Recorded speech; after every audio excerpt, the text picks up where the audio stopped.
What is up, party people? Welcome back for another episode of We Draft Paper, and this is from Laura and Eclipse at my F&M.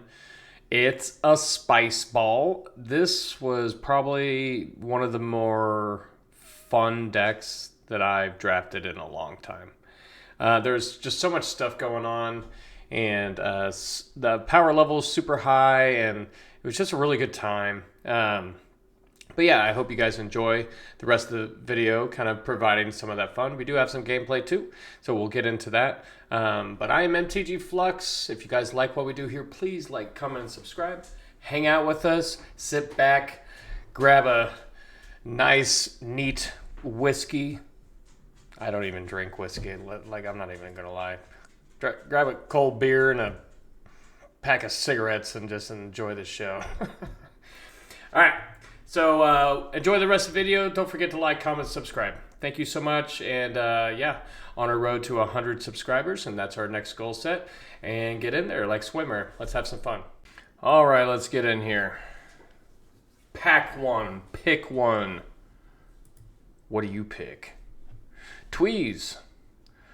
I do like Tweez. I probably overvalue it, but I do think it's a pretty good card in this format. But Sizzling Changeling's nice option as well. Dawn Bless whatever. So I took a selfishly greedy pick. Like, there's no way that the right pick is Hollowed Fountain in this spot. But the card's like $10. A little over $10. So yeah, I was that scumbag. How sweaty was I really if I'm just taking money cards over anything? Hey, but if I get past Merfolk, I'm in, baby. Like, hey, let's go. The art is sweet on this flip Shockland, so it is not nothing. Bloom's Binds, pretty good. Couple good changelings here, but then we get Deep Channel Duelist, which is Merfolk. So this was, I'm like, okay, I know that this card was passed to me. So that is one thing. You have to know like what you get passed, because the rare was missing out of that pack. So I know that it could have been anything. So, like, it doesn't tell me much, but I know that they passed me a premium Merfolk. So I pick up this Flame Braider with not any other reason to pick up any more Merfolk here. The Glamour Gifter kind of keeps me in that color space, but the Flame Braider is like a reason to be elementals. So I opt to just keep open in that space and see what kind of gets past me. Because I don't want to get hooked by the guy passing to me. And he even told me that he was hoping that I was going to be like in Merfolk so he can just cut me off for 2 of the 3 packs. So I diverted and I made a smart person decision. So Flame Braider is amazing in the Elemental deck. If I can get 2, absolute gas. So we get some bangers in this pack. Absolute bangers. So we have Sonar, which basically at the beginning of your first main phase, reveal cards from the top of your library. The X equals the vivid amount for each of those cards. You may exile a card of that color from among the revealed cards you shuffle. You may cast the exile cards this turn. So basically, if you have a vivid of 3, you can exile these cards at the top of your library, or you reveal, and then you can pick 3 of the 3 different colors. If they were like all blue cards, you only could pick one of them if you have a blue vivid, which makes sense, right? Because Sonar is that. So we pick up a Wayfinder here. Nice spot to pick up maybe some fixing. So Sonar is a strong card. I would even go as about saying it's a bomb level card in a mid-range matchup, and it can get you back in. This pick I think was wrong. I pick up the Cinder, but I do think it was the Noggle.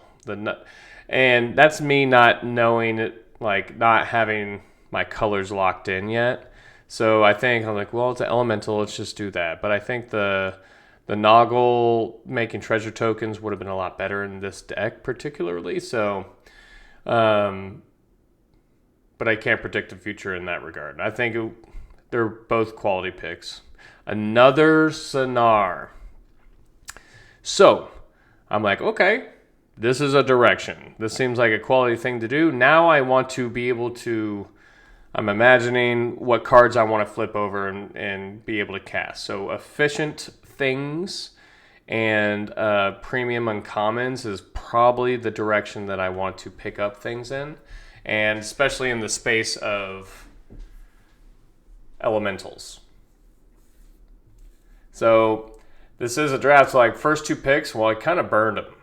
So like not great for us, but I opt to take the Feed the Flames over the Undercurrents because, yes, Vivid is strong in these elemental decks, and I think they would have been both fine, but Feed the Flames ended up being fantastic for my deck. So sometimes you just need that middle of the grind like removal spell, and it came up a lot. So got some Goblin traction here, not looking for anything like that, so yeah. Kind of a blank pack for us. Not looking to be goblins. Not in my seat, even though it was open. But it is not what I want to be doing. We have better things, bigger, better things to do.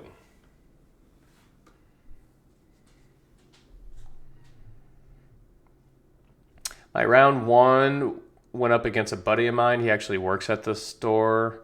And he was like on blue-white merfolk slash fairies, kind of more picking up a Wickermaw. He was huge. Huge. Especially thinking Vivid things and all that stuff. But he played a pretty nice deck, late changeling. Great.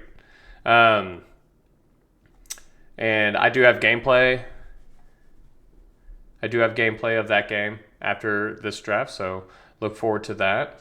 And then my second round was against another buddy, a guy that I'm going to MagicCon Vegas with in May. So look forward to that. But he was on pretty aggressive goblins, but we ended up getting there and beating him. And then the final boss was against a really good Merfolk deck of the guy that was actually hooking me next to me. So it was kind of like going up against him. It's like here we are. You try to hook me and didn't work, big dog. So it was nice. It was a really strong deck. This was a lot of fun. But yeah, ended up turning out really, really well. Probably one of the better decks I'll be drafting this format, I think. Shimmer Creep, not a bad option. Rhyme Speaker, also not a bad option. Prisma Basher. So if I wanted to kind of stay in my colors, I probably could have picked the Rhyme Speaker. But no, we take Wistfulness. So this is like the banger of a pack. Wistfulness is all the things. So it's a disenchant and draw spell. So I'm like now prioritizing the 4 mana 3/3 flyer. Is it that copies those triggered abilities for elementals? So I'm like, if I can get some of that, I can do some nasty things here. But that pack was banging for what I wanted. Yep, we get a Eclipse Flamekin, which is great, and we get, I think that was a Brigad's command as well, but we never don't take the Eclipse Flamekin here. Just premium value. Good body. So I do want to prioritize 2-drops. That is an important part of a deck like this, is have an early play.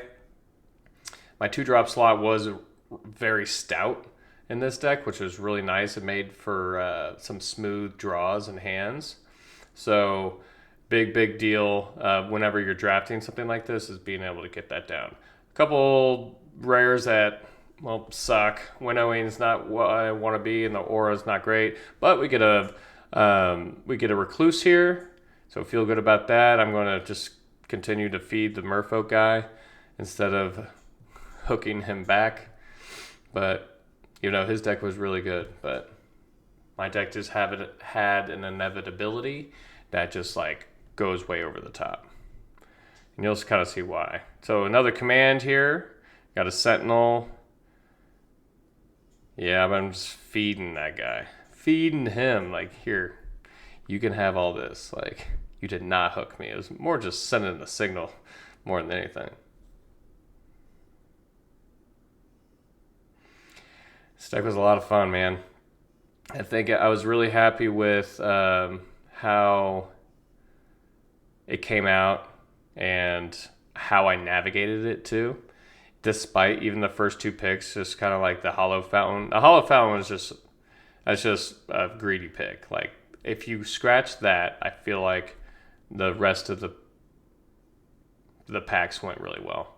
And with decision making, finding my lane, opening up to ambition, I think there was a big discussion recently that people have been having about limited, that like everyone's good and the floor is super high on limited, which I would go as far as say yes, it is, but it's also these sets are kind of teeing them up to be foolproof. Okay, this is a kindred set.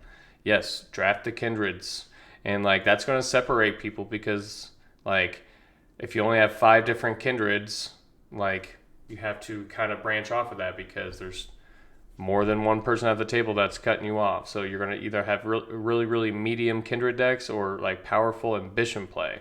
I think ambition in drafts is more valuable and going to give you better results on a consistent basis. And that's why you find me drafting multicolored decks and kind of leaning into a higher ceiling instead of focusing. Nice Puka's Eye here, going really well with this Vivid Elementals deck we got going on. And when I got that Wistfulness, I was like, wow, that's $30. We'll take those. Another Changeling. This is kind of a tough pick because I know it's the Force Druid or the Changeling. I think the Changeling was just better for me because it is an elemental. And if I get a spell copier or triggered ability copier, then I'm just going to be set. Feeling really good. Nice little draw spell here late. But what I'm saying is ambition. Drafting with some ambition tied to you. Because there's rules of engagement and there's things to believe in when you draft. A lot of it is having the ambition to draft something like big or like picture wide big. Like, wow, the capabilities of this has like a lot of different routes and avenues can go down. So like winning games like that, instead of, don't get mistake with that as win more cards because bombs are bombs and you need to take those prioritize one. But there are very strong uncommons that are hard, like a little bit more complicated to play through, but it's important to know like it's okay to try to be ambitious into playing in those lanes. Because you're going to be rewarded a lot of the time if you're just building your deck with ambition. So I think ambition's super strong, and you learn a lot of lessons through ambition. Yes, you won't win it all the time and stuff like that, but like you learn how to make some things happen. Ambition. And then the other one is draft with something to believe in. So this draft, for instance, is the Flamekin or the Flame Braider and the 2-mana double mana Dork. Nice late Sentinel here. Yes, thank you. And 2-drops. Remember, 2-drops, 2-drops, 2-drops. But the Flame Braider gave me something to believe in. I'm like, man, this just goes so good in elementals. And if I can get more things going like this early, that is something to believe in. And then that ultimately molded, when I was technically in Merfolk, my first 2 picks, that molded the rest of my draft. I just like this is something to believe in. Come to find out, Elementals was open. We went crazy, double Sonars. I got a Wistfulness. We got some strong things going on top of the Flame Braider. So we were gifted some nice 2-drops as well. I think we have 1 or 2 Sentinels. We have 1 Wickermaw. I think we end up finding another Wickermaw. We definitely do. There's 2 of them in the deck, but in this pack. So this has another banger of a card. So looking at changelings, seeing different things that can work. Like I don't mind the realm or whatever. It's just a nice Merfolk card. But no, we just take Aurora Awakener. So extremely nice Vivid payoff card. Basically just flips over, cast things for free based off your Vivid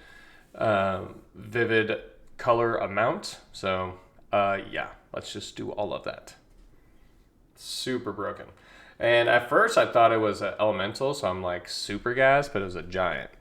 And but there were some giant like sideboard options. Like I ended up with the 5 mana giants have double strike, but that is an example of win more. We get the core here, which is not a bad option. So feeling okay about that. I'm not going to take the Abzan guy, but we get the Daydreamer. This is also good with Feed the Flames. Basically, Daydreamer, next turn, Feed the Flames, attack with Daydreamer, and then cast another Feed the Flames. Like, basically, like, in a sense, wipe their board if they have 3 creatures and they can't pace a 4/4. Especially when I can just remove a lot of different things. So, pretty good. Eclipse Elf, sad to pass, but no, we got there, baby. We got the Twin Flame Travelers, and yes, sir, we snap keep. Nailed it.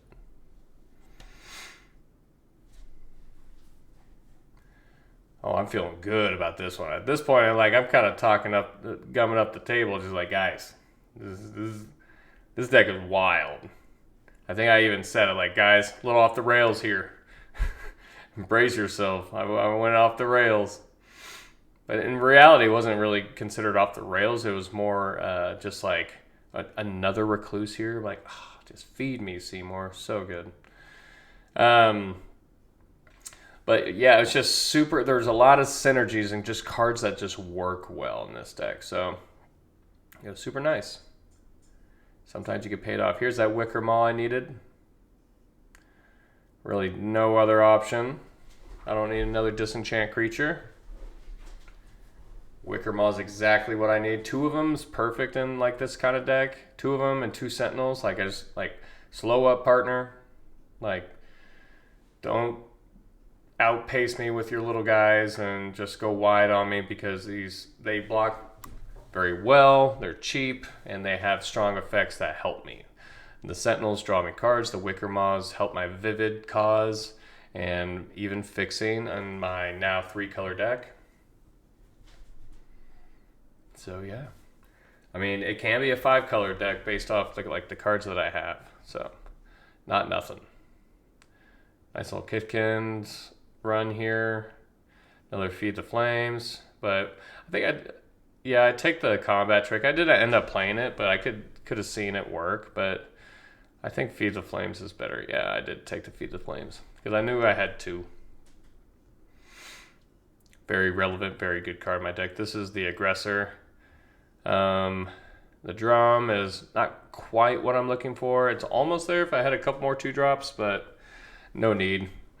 I just take the Aggressor. The Aggressor is a nice card, and there is some payoffs. And like at this point, like not looking at my cards, except for in between those, I considered taking the 4/4 Giant here, 5 mana 4/4 green Giant, but the Pennant is like super good in this deck. There's so many times where I play my Pennant, then my 4-drop guy, and look at this Squawk Roaster super late. Oh my gosh. And then just they bolt my bird, and then I just bring it back immediately and just go from there. And a late Boulder Dash, like it's some premium removal. Gas, baby, gas. This deck was sweet, man. This deck was sweet. So if you guys like this kind of series, please like, comment, subscribe. We're about to get in some gameplay video. So I hope you enjoy. This is my deck list and what we got going on here. I like to call this a masterpiece. This will probably be one of the strongest decks that I draft in this format. I hope I'm proven wrong and draft something even more gas, but here we are. But the first game's against my buddy playing Merfolk Fairies. Please like, comment, subscribe. Let's get in. All right, let's get in here. So, provide some fun context. He actually had some nice combos and things that were going on, which is pretty interesting. One game was kind of a non-game. He was stuck on lands. I think it may have been the first game, but so I'm like, what cards put him in fairies? I'm asking myself that. I'm like, well, Glen Elendra, I think is a fairy. It's either a fairy or merfolk. I couldn't remember, but I was expecting that. The 1/2 that gives another creature base power and toughness 4/4, but he also had this rare is the 1 mana 2/2 fairy that comes in with a -1/-1 counter on it, and what it does, it's basically you can tap 3, remove the counter, and then all creatures that deal damage to a player, you draw a card for each one of those creatures. So I played Pukazai. I think I picked black as just getting another color down. I think I draw Pukazai once tonight, but like my deck had so much gas and things going on that like it wasn't like why I was playing the card. I was playing the card for the A, like a cantrip, B, just another colored permanent. So it just helps me on 2 different fronts. So yeah. So I think that was the 1/3 Merfolk that you, whenever it attacks, you can tap another creature and then it's unblockable.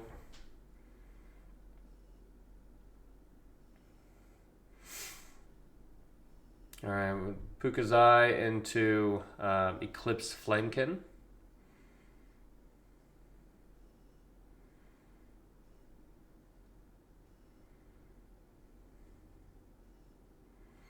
So I'll pick up a mountain, an island, or another elemental, and I pick up my Travelers, which 3/3 flyer, and it copies all triggered abilities off my elementals. So pretty strong effect. It is face up, but like nothing I can really do right there. He does hit his 3rd land, but I do think he kind of gets stuck at this point.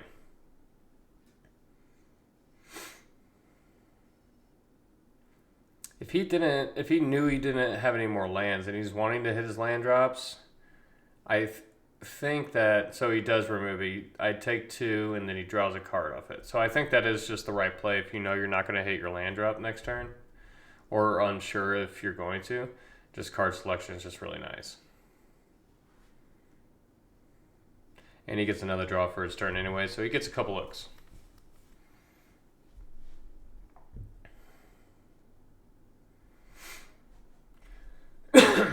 So we're at parity at this point. I mean, I probably have stronger things going on. My creature's a little bit better. 1/4 blocks really well on the ground, and then a 3/3 flyer that stops his 2/2. So, and then so we're feeling fine in this spot. There's no reason to think otherwise. He misses his land drop, which not great for the visiting team here.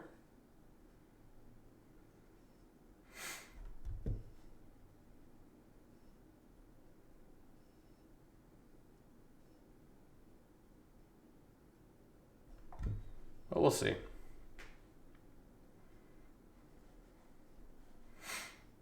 This set is a lot of fun. There's a lot of cool things going on, and I knew I would love the Elementals deck anyways. It's just kind of like my stuff. I just like, is it? It's just pure value and like favorite color type. You know, and we're in Temur, and Temur is probably. I always bounce back and forth between Temur and Jeskai as far as like my favorite 3 color pairing, but Temur has its fun things because I do enjoy like land stuff. Like generally speaking, that's what I'm playing in standard right now, and played it before the Pro Tour. So mind you, that I was on that train before because got to be a hipster, got to hold my ground. So he plays the 3 mana Merfolk that whenever it attacks, it can bring back a 2-drop and put into the battlefield, which is, he does have kind of a nasty combo with it. That was kind of just good on the board that we had.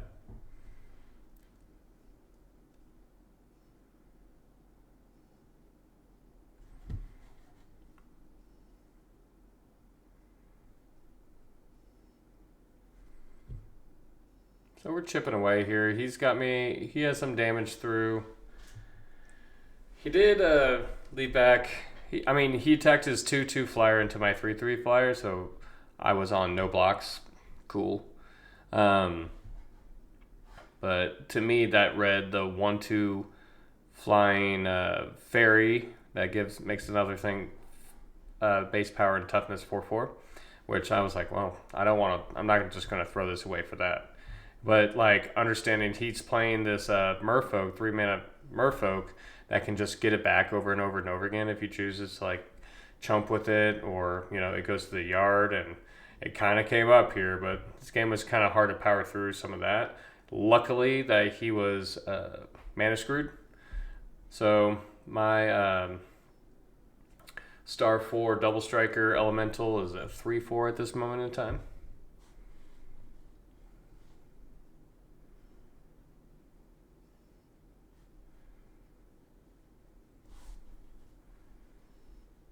But yeah, we're feeling good.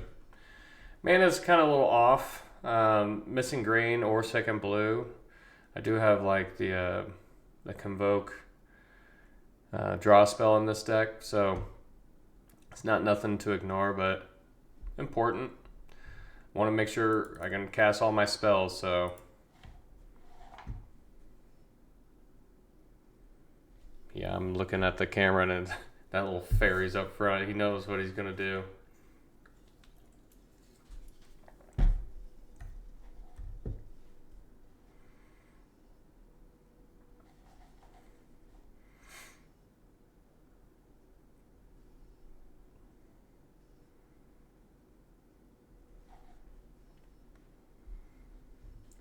Yeah, or maybe it's Glen Elendra.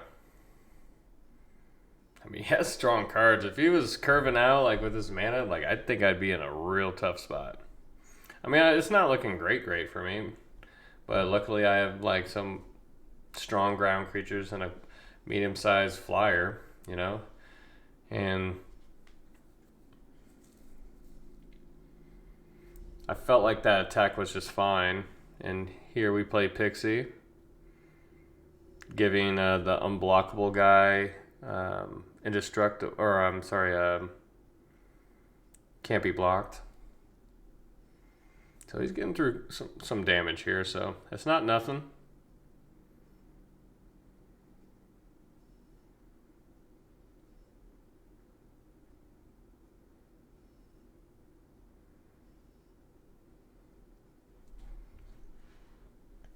As I try to find the line.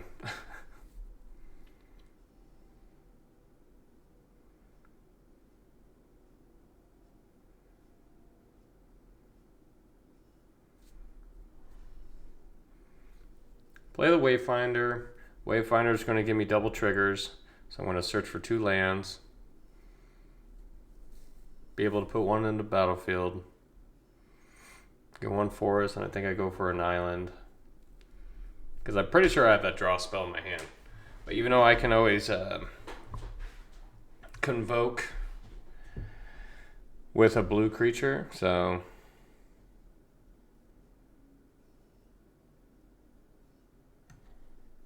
not the worst thing in the world. Double lands is pretty strong though.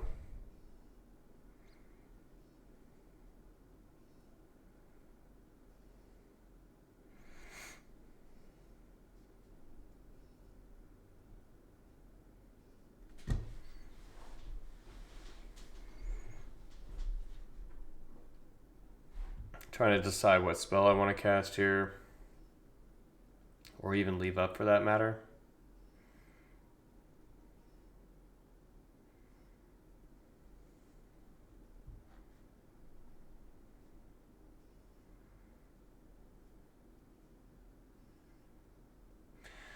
Squawk Roaster coming through.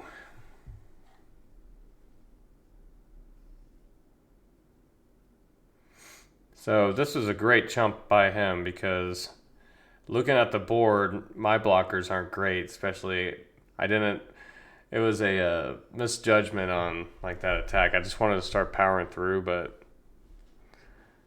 I wasn't thinking of him being able to bring it back to make a thing of 4/4 every time. So it was ugly, ugly.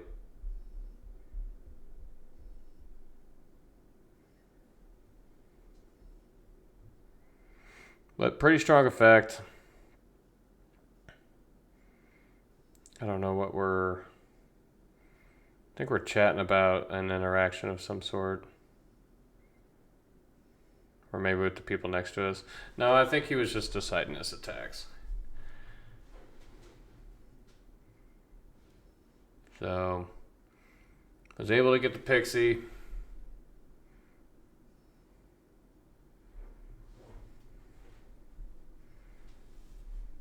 So he tapped the unblockable guy to be able to use the effect to bring in that, and then I am like, yeah, I'll jump.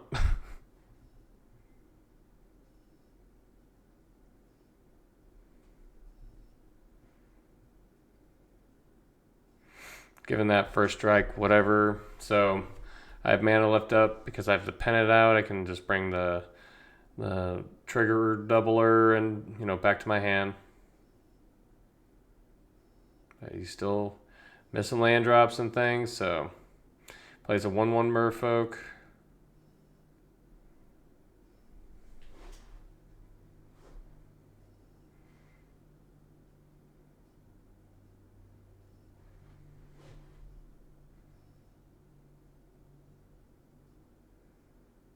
So not great for the home team, but also not the worst.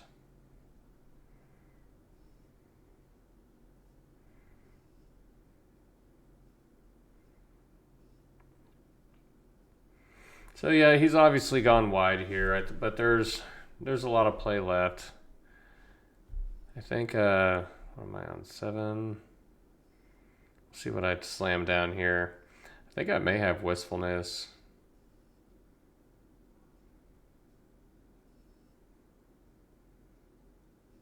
But I don't think I play it here though.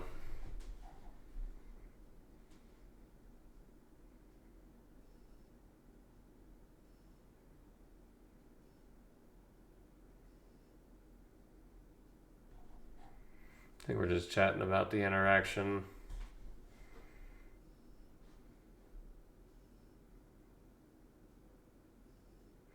But because it bamboozled me a little bit because like I thought he had another one, but he had it picked up and then he put it down after he did that effect. So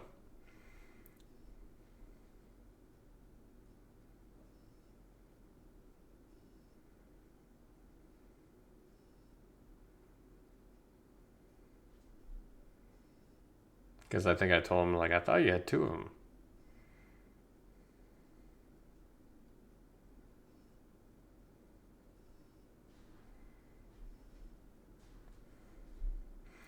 Let's see what I muster up. I mean, we're fine on cards. I think we're at parity, but he's definitely ahead on board. But we're going to play that guy again. And I think I just get out some blockers. Sentinel. Yep. Just a little Sentinel just to get going. And at this point, I don't want to keep giving them that combo. So we'll just put it away.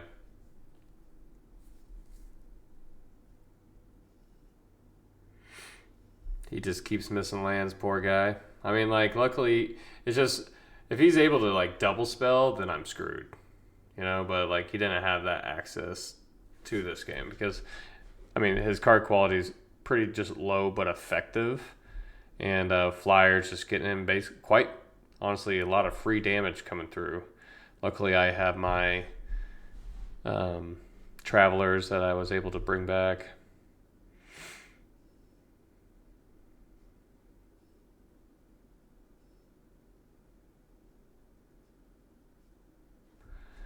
So the board's getting kind of mucky here, so it makes attacks really hard, but that's all right. It's not the worst thing in the world.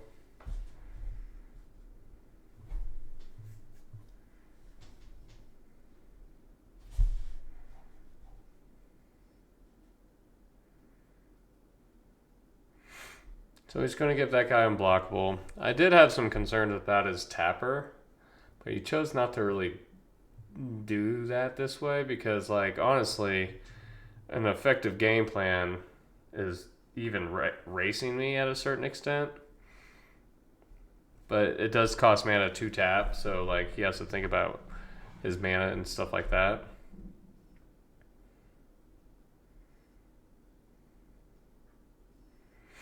Given something +2/+1, I think, and so those will trade.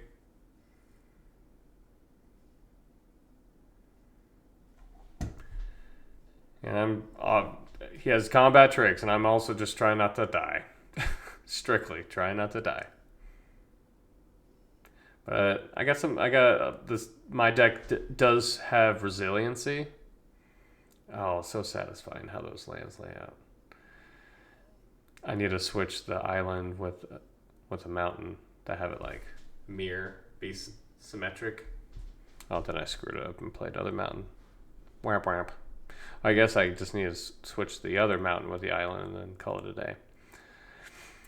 But we play the Goliath, and now I have the flame whatever removal spell, deal 5, exile that creature.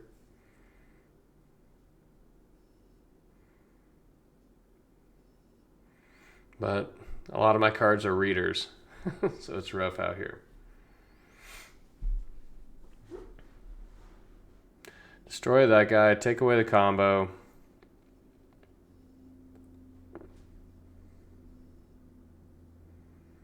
Put a counter, or I think it's a daydream counter on that creature, so whenever the Goliath attacks, I'm able to just cast it without without using its mana cost. Squawk Roaster coming through.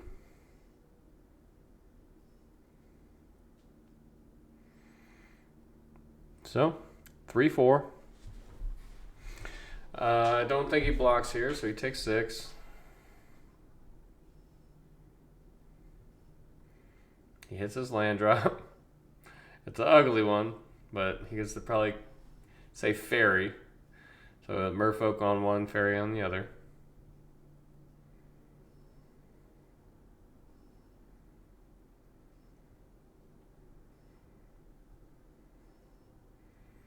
We're also talking about standard tonight, and because he's playing a lot of standard, and I love going out and play standard when I can. I just don't usually have Wednesday nights available like I like. But and I'm on landfall, more or less Tifa landfall, which is a little bit worse than the harmonizer. I was like Tifa. Tifa's my girl, and that's similar to the same deck that I won my Sword Champion with, which I'm very proud of. When it comes to high stakes matching, they actually had the RCQ at my LGS sealed, and it was a limited RCQ. So I'm like, oh, and that's like my roundhouse. Like, put me in there, and I bet you like no one came. That's not true. I'm sure they probably had like hopefully 30 or 40 people show up. Limited ones are kind of like not as popular, but like it is a fun like direction. So you get a lot of people that do come out for sure.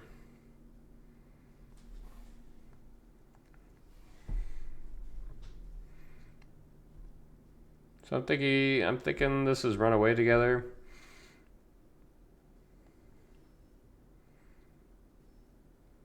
Which I do think I can interact to it.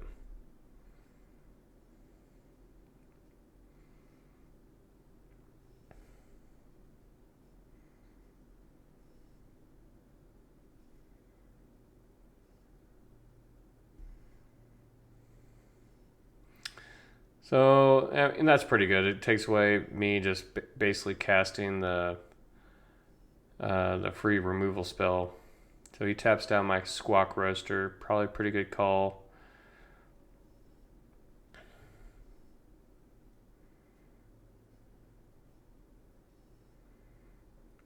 All right. Wistfulness. Draw 2, discard 1. 6/5. Big body. And hit her land drop, so we play the Goliath.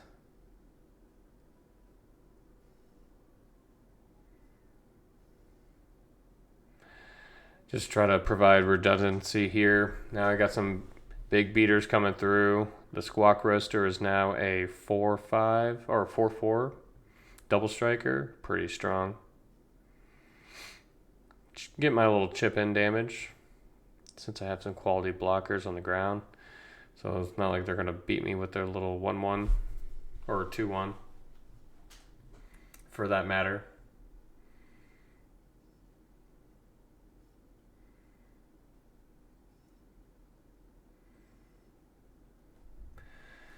So yeah, we got there. He's just, I was just probably just gonna just start. Yeah, is that my runaway together? I think so. No, it was my recluse. I don't know. I can't tell.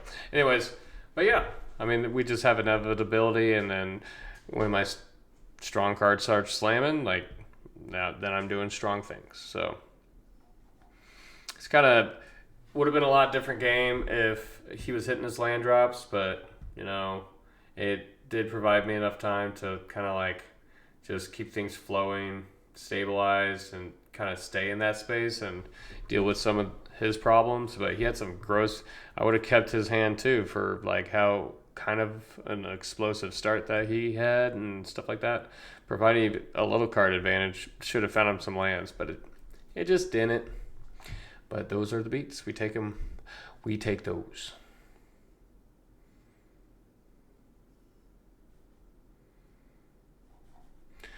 So trying it again.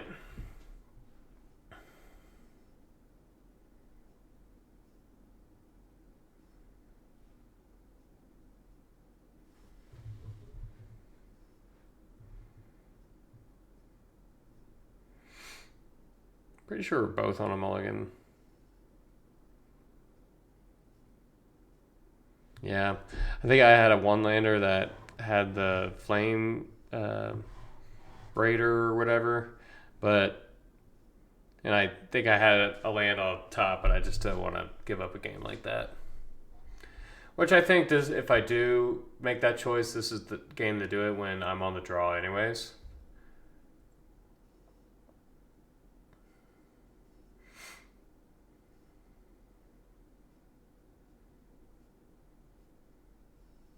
Pretty sure like the hand that I picked this one like was really, really good, but I did need draws to go my way.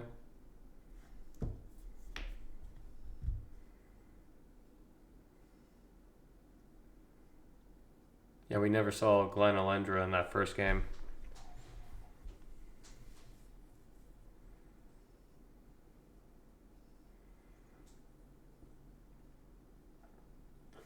I think I'm trying to show off the hand, but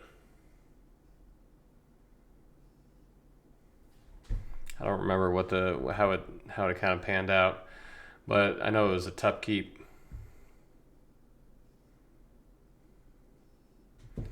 Back at it again. Turn 1 rare.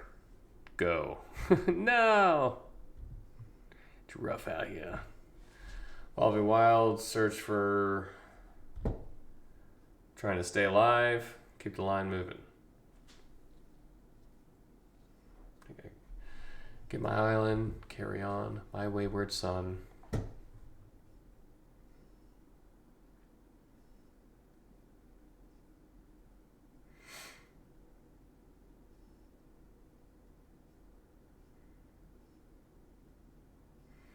Yeah, turn 2, do nothing pass. Has me a little sussed out, but there's no blue mana being left that he can cast like any counter or anything.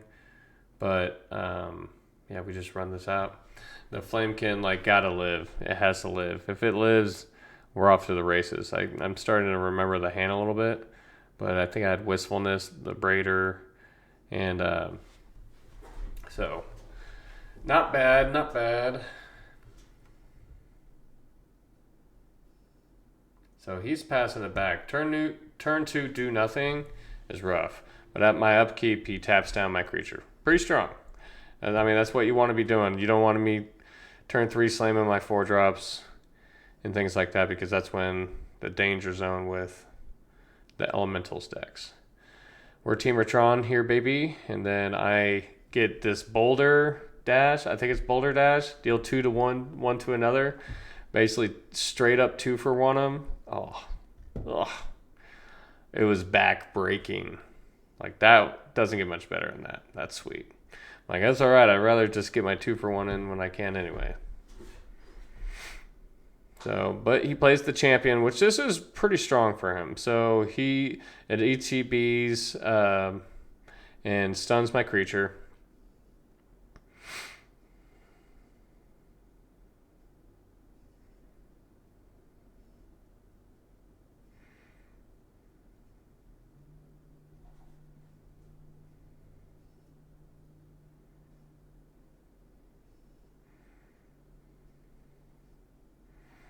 So can't get my as accelerated as I'd like, because, you know, he has fine.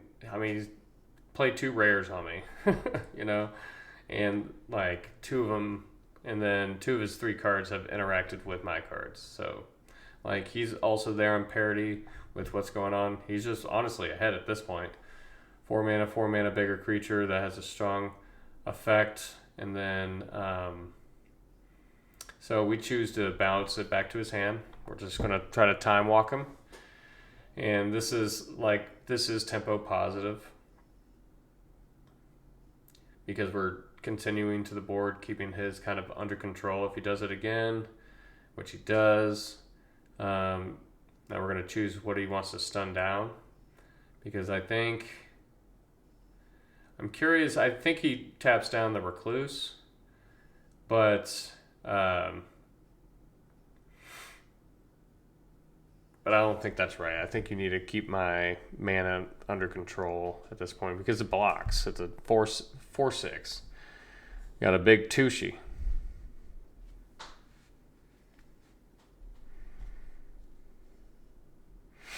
So now I feel like I got a little breathing room, since he didn't cut off my mana the way that he did. Access to 7 elemental mana. But I think we just Wistfulness here. Yep. No double triggers or anything fancy. But if I get a Sentinel or anything, I'll just play that. Or even a Wicker, or I can't do the Wicker Maw off the Flame Braider, because it is a Scarecrow, not a Changeling. If the Wicker Maw was a Changeling, best card in the format. I'm just saying, that card's great. Which we haven't even seen it really fuss too hard. So he's going to draw 3, discard 1 here. Pretty strong. But main phasing that, feel good about that. Because he's not doing anything crazy here. And he attacks, which, I mean, there's an argument for both. But I think if we're talking about damage, like, I think that's the right play. I think he needs to out of commission one of my creatures for a full turn. And then, you know, his draw spell basically implemented before his attacks, implying that he wanted to find out if he wanted to attack or not. Just on the high level thinking of that. And so he probably got some creatures going, and I'm trying to get my read on it. But also, I just want to outvalue him and go crazy.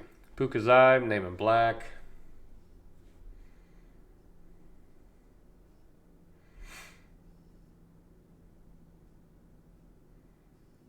Alright, we got another Wayfinder here. Let's hit our land drops.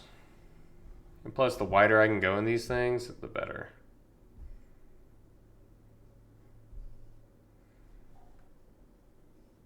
This was such a fun deck to play. It's just like Value Town. And like, it had like a nice tempo thing going on with the double Recluse. And then those 4 mana deal 5s, exile that creature. Like, those came up pretty big as well. Those are kind of important cards in my deck, because you just need to deal with some things, you know? And like, it was a nice and permanent way to deal with some of these things. And then, but just the straight interaction was strong. Like, we had some good things going on. It is a strictly value town deck. Yep. Coming through with a little bit of damage.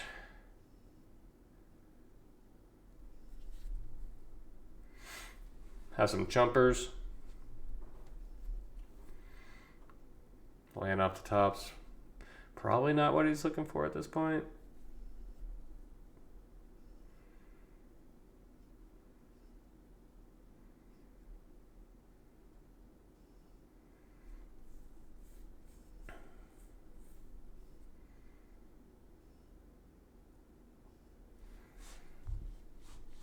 So I'm feeling like stupid ahead. We've tempoed him out. The Recluse has just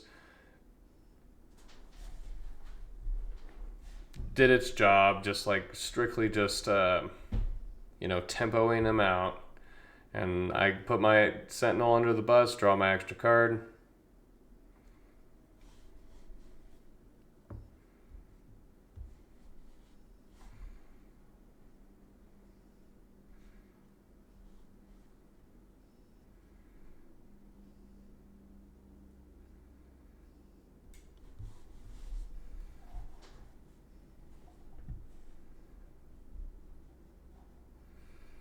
Yeah. I will just say it just feels good for the home team at this point.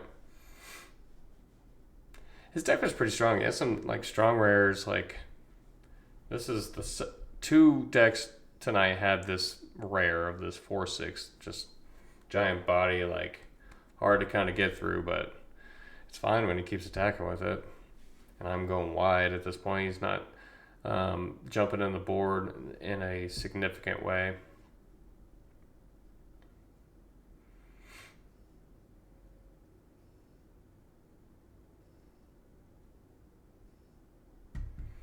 These games kind of drug on a little bit, especially like my deck isn't killing anyone super fast. It's just sometimes it's just overwhelming value. So we play the Aurora Awakener, which seems like a really good thing to do in this spot. So this was ambitious because I'm like, well, I'm not gonna not, because the more he's dealing with the things that I'm playing, the more he can't deal with the things that are already on the battlefield. So most of the time that is going to be how it is. So like I feel like he can deal with something on the battlefield. So I feel fine like leaning into a maybe counter spell. So I have four different. So the first four permanents we get to slam. So he gets all gassed up that I get a Wicker Maw and 4 lands. Hey, or 3 lands. So it's fine. It's cool. It's cool. It's cool. It's cool. I mean, super ramp. My deck likes ramp. I like to be able to cast a lot of things. We'll leave our card on top, which is nice. Play a little pennant. So feel free to deal with something that I have going on. I do say elemental instead of giant here because the Aurora Awakener is a giant. But no, we just get in here. Take 6. 11 in 2 turns. Considering the chump, but at this point it's like, no, we gotta push, dog. So he's gonna flash in his little guy. He's gonna block the Recluse, trade, which great for me. I have a pennant out. I can just bring it back because those lands do come into play untapped. So I get a free pennant activations, bounce this thing, and most certainly kill him. But we still have a little bit of play left. Got to push in for this last bit of damage.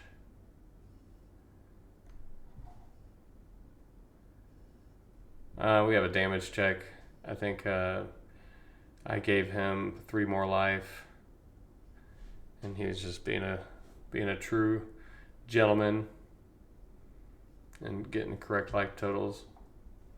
I don't know how he's dealing with the 7/7 trampler. Bounce it. Run away together on my trampler. It'll be great.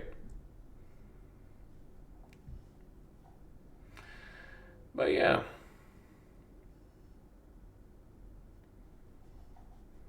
I don't know how he could. I don't. He has 2 combat tricks.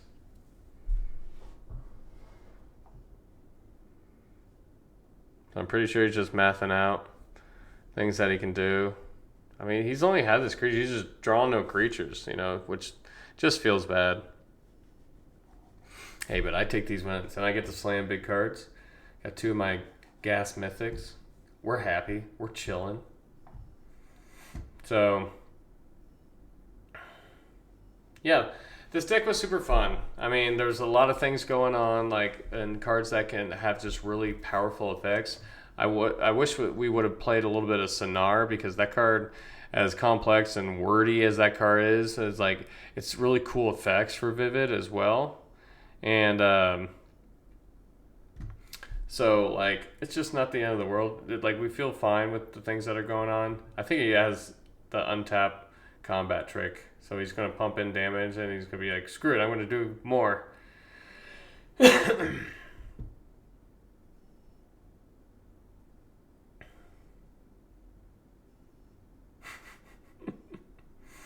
So he's just gonna pump it even more.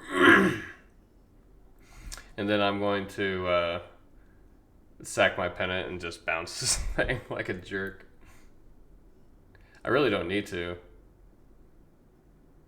Pretty sure my hand is empty.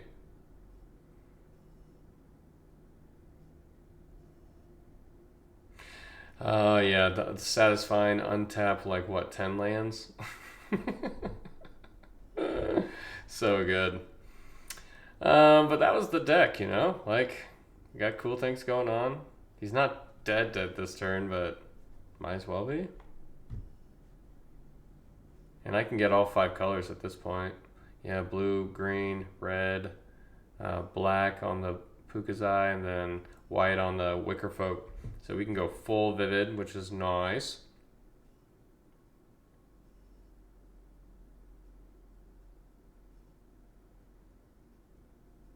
Not trying to slow roll him, but here I am. I just want to do cool things. I just want to do keep optimizing my coolism of this deck. I'm trying to think of all the lines, and I get too invested in all. But he's let me do it. He's been a real partner in the matter. I think this is my Travelers. Yep. And what would I like to... So we're gonna then Recluse, bounce his thing, bounce my Aurora Awakener, because he's gonna keep tapping it down. So, yeah, that's awesome. That's what we got going on. This deck was sweet. I appreciate you guys hanging out with us today, and just seeing some paper magic, paper draft especially. Not enough of it in the world, and I hope you guys like what we do here. If you do, please like, comment, and subscribe. I appreciate you guys hanging out with us, and we will catch you guys in the next one. Peace.